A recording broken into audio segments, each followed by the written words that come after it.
پاکستان نے 2015 میں خاموشی سے توانائی کے غیر مرکزی نظام کا ایک نیا دور شروع کیا۔ نیٹ میٹرنگ ضوابط کے نام سے منظور ہونے والے قانون کے تحت گھروں اور کاروباری اداروں کو اجازت دی گئی وہ شمسی پینل لگا کر اضافی بجلی قومی گرڈ کو واپس بھیج سکیں اور جتنی قیمت پر وہ بجلی خریدتے تھے اتنی ہی قیمت پر فروخت بھی کر سکیں۔ یہ ایک جرأت مندانہ قدم تھا ایک ایسے ملک میں جو بجلی کی قلت، بڑھتے ہوئے درآمدی اخراجات، مہنگی اور ناقابل بھروسہ بجلی کے باعث عوامی بے چینی کا شکار تھا۔ اس قانون کا فوری اثر ہوا۔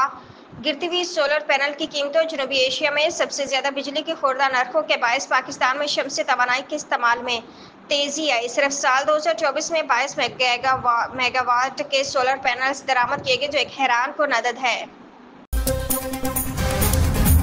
ایرانی جوہری تنصیبات پر امریکی حملے کے بعد ایرانی پارلیمنٹ نے آبنائے ہرمز بند کرنے کی منظوری دے دی۔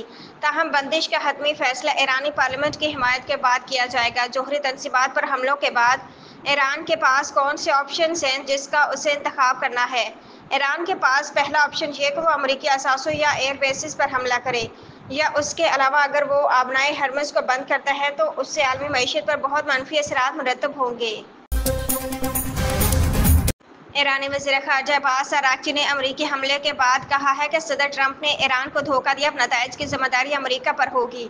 امریکہ کی جانب سے ایران کی جوہری تنصیبات پر حملوں کے بعد ایرانی وزیر خارجہ عباس اراغچی جو ان دنوں ترکیہ کے دورے پر ہیں، استنبول میں ہنگامی پریس کانفرنس کرتے ہوئے ایرانی جوہری تنصیبات پر امریکی حملے کی مذمت کرتے ہوئے اس کو اقوام متحدہ کے چارٹر اور بین الاقوامی قوانین کی خلاف ورزی قرار دیا اور کہا کہ ٹرمپ نے ہم سے دھوکہ کیا، اب نتائج کی ذمہ داری امریکہ پر ہوگی۔ وزیراعظم شہباز شریف نے ایرانی عوام اور حکومت کے ساتھ اظہار یکجہتی اور ایٹمی تنصیبات پر امریکی حملوں کی مذمت کی ہے۔ وزیراعظم شہباز شریف اور ایران کے صدر مسعود پزشکیان کے درمیان ٹیلی فونک رابطہ ہوا۔ وزیراعظم نے ایران پر امریکی حملوں کی شدید مذمت کرتے ہوئے پاکستان کی جانب سے ایرانی عوام اور حکومت کے ساتھ غیر متزلزل یکجہتی کا اعادہ کیا۔